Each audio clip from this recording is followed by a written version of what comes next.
Bonjour les amis, bienvenue sur ma chaîne. Aujourd'hui j'avais envie de faire une petite vidéo pour vous parler de toutes les news qu'on avait en ce moment sur Dragon Ball Super et pour profiter de la sortie du film Broly pour un petit peu rassembler toutes ces pièces du puzzle et vous faire part un petit peu de mon idée, en tout cas de mon ressenti sur ce qui va se passer.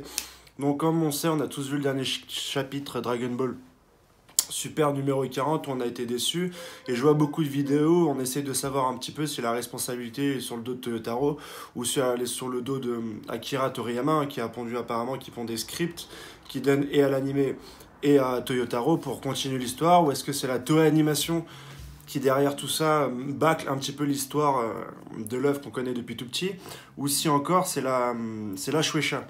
Donc on ne sait pas trop comment ça se passe, tout ce qu'on sait c'est que Toyotaro c'est le seul à continuer sur l'arc survie de l'univers en pondant ses scans toutes les semaines. Tout ce qu'on imagine c'est que la semaine prochaine ce sera le dernier scan. Et pour ce qui est de la Shueisha, de la Toei ou d'Akira Toriyama, apparemment, et puis les équipes du dessin animé, ils sont en train de travailler sur le film Broly. Donc qu'est-ce qu'on va avoir à partir de ce moment-là, à partir du 12 décembre, et qu'est-ce qui va entourer toute cette sortie du 12 décembre? Surtout qu'il y a une news qui est aussi sortie cette semaine où on apprend qu'apparemment à la Jump Fiesta, il y aurait une grande annonce sur Dragon Ball Super. La plupart des gens parient sur le retour de l'animé en juillet 2019, en tout cas c'est ce que j'ai vu. Donc est-ce que c'est possible? Oui, non. Et comment ça s'emboîte un petit peu dans le calendrier Dragon Ball Super? On sait qu'une cellule a été créée avec Toriyama, Toyotaro, la Shueisha et la Toei Animation et qui planifie vraiment commercialement, comment est-ce qu'ils vont suivre toute une évolution du manga et comment est-ce qu'ils vont commercialiser la série en faisant des films, en faisant une série, en faisant un manga, en faisant également des goodies. Donc tout ça, c'est assez professionnel et je pense que dans le scope, si on veut vraiment comprendre aujourd'hui où en est l'œuvre et vers où elle va aller, il faut avoir ce côté un peu business en tête pour savoir ce qui va se passer. Le but, c'est qu'un petit peu toutes les plateformes résonnent. Que le manga résonne avec l'animé, que l'animé résonne avec les films. C'est ce qu'on a vu à la sortie de Fukatsu no F ou encore de Battle of God. On a eu le film, l'un après l'autre, et ensuite on a eu la série qui est revenue en deux arcs, hein, sur les différents événements du film, en détaillant un petit peu plus les relations entre les personnages et l'action qu'on a pu voir dans les salles obscures. Donc est-ce qu'avec Broly ça va être la même chose? Est-ce qu'on va avoir un film Broly le 12 décembre? Est-ce qu'ensuite on va avoir à partir de juillet 2019 un animé qui va reprendre l'intégralité des actions qu'on a revues dans le film Broly en les étendant sur la longueur et en développant un petit peu plus les intrigues qu'on aurait pu voir à partir du 12 décembre? Moi, en tout cas, c'est ce que je pense à ce niveau-là. Et pourquoi pas ensuite aller un peu plus loin dans cet arc qu'on appellerait l'origine des Saiyans. Et ensuite aller développer tout ce qu'on a pu voir sur Yamato avec les cellules S, etc.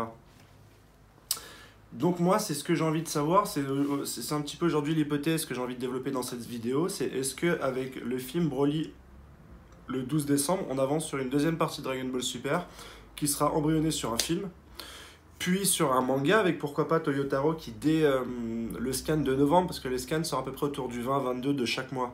Donc quand on sera au 20 ou 22 novembre, on sera un scan après celui qui sera le 20 ou 22 octobre, qui est le prochain scan. Donc de ce qu'on a vu, là je pense qu'il va nous rester un scan pour finir un petit peu l'arc de la survie de l'univers, à savoir donc le combat final entre Jiren et Sangoku, la sortie Vegeta, la sortie de Freezer, et à savoir si C17 va, comme dans l'animé, remporter le tournoi.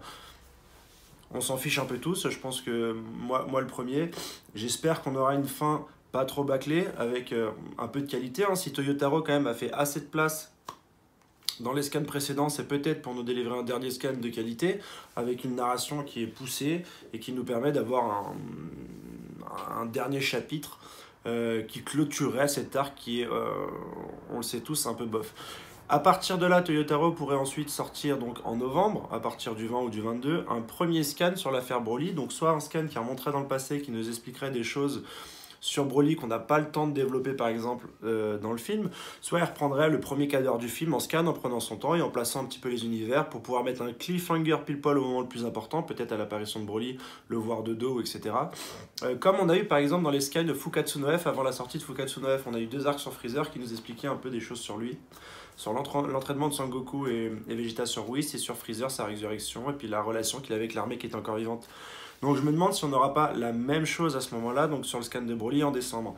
Ce qui fait que dans le calendrier, on aurait donc le scan du 22 novembre avec une première introduction de Broly et un cliffhanger. À partir du 12, on aurait là le développement du film Broly, qui permettrait de vendre pas mal de jouets, pas mal de, je dirais, de mises à jour dans les jeux vidéo, etc. jusqu'à juillet 2019, où on réenchaînerait avec Broly. Et en fait, si vous voyez, en janvier, février, mars, avril, mai, juin, juillet, Toyotaro aurait le temps de finir en scan proprement les éléments développés dans le film Dragon Ball Z. Ce qui ferait qu'en juillet 2012, on en serait.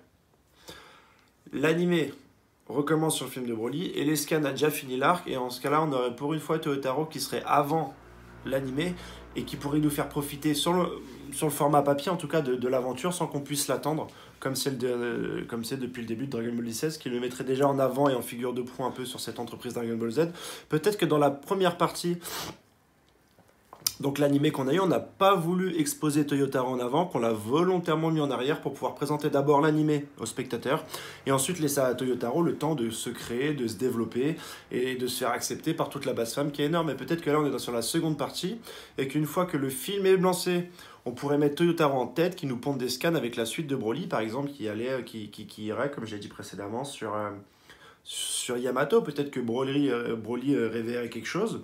Broly amènerait peut-être les dieux de la destruction ou amènerait Sangoku à Vegeta à aller plus loin dans l'origine des Saiyans. Peut-être que Broly, on peut même rêver, hein, qu'avec une surcharge d'énergie, renverrait Sangoku et Vegeta dans le passé, on peut être fou, et qui retournerait voir directement le bon vieux Yamato pour parler avec lui, et puis pourquoi pas se battre, hein, parce qu'il serait pas d'accord, sinon c'est pas intéressant. Enfin voilà toutes les idées qui peuvent amener à un arc des Saiyans beaucoup plus large que ce qu'on a un peu pu voir, en tout cas ce qu'on attend de Broly.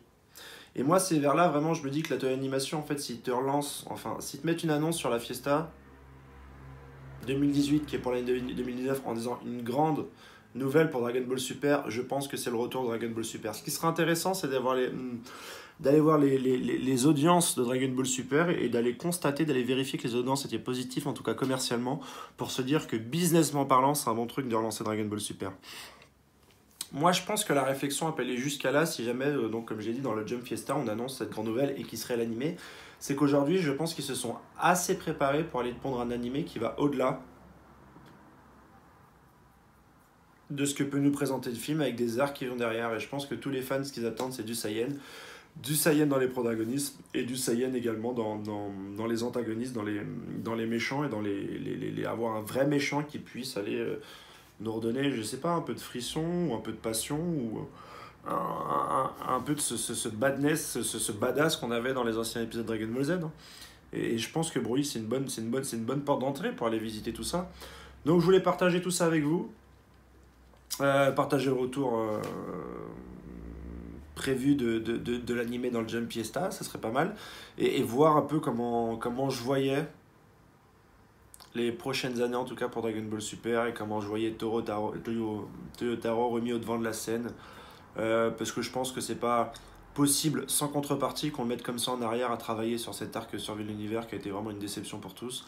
Mais qu'il aurait peut-être son moment de gloire et la confiance pour aller nous faire des planches de manière beaucoup plus qualitative et d'avoir un peu plus de liberté en figure de proue de tout ce business qui est Dragon Ball Super.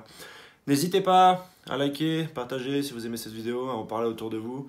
Je fais une petite pub à Marco Gamer, hein, puisqu'il m'a reproché un peu d'avoir posté des publicités sur ses commentaires. Donc je suis désolé mon gars, essaye de bien le prendre. Je te fais une petite pub ici. Et puis c'est la vie, on a un peu la même communauté avec des fans. Donc j'ai voulu un petit peu présenter mon travail, même si ça t'a gêné. Le but avant tout était de présenter mon boulot et de faire un peu de pub pour avoir des gens qui regardent ma chaîne et qui ont pu un peu débattre de Dragon Ball Z. En tout cas, voilà, je m'excuse et je vous souhaite tous une bonne soirée. Au revoir.